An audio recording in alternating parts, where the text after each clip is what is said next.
This is Vaughn with Tetravan. I wanted to take a moment to explain how to pick through your shower options in your van conversion.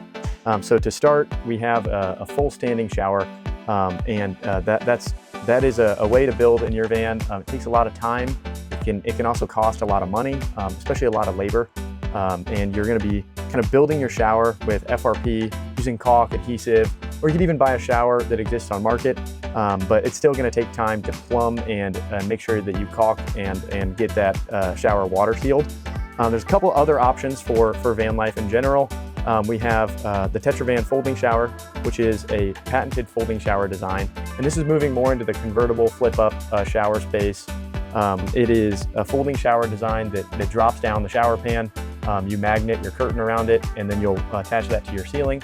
That will give you all of the functionality of a shower in use, and be a little bit easier for install, and also give you some really easy drain and plumbing options to connect to it underneath. Another option for a shower in a van is the stainless steel in-floor shower pan. And so this is typically placed behind the driver's seat or in the runway of the van.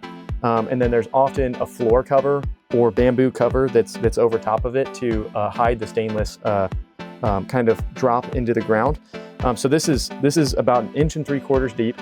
So you'll need a thicker subfloor. And then it's a center drain that drains down through the ground. You can plumb this like any other shower. And then many times you'll see our customers and partners will use the magnetic shower curtain with it, as well as a shower port system or a sprayer that's kind of in a hidden cabinet.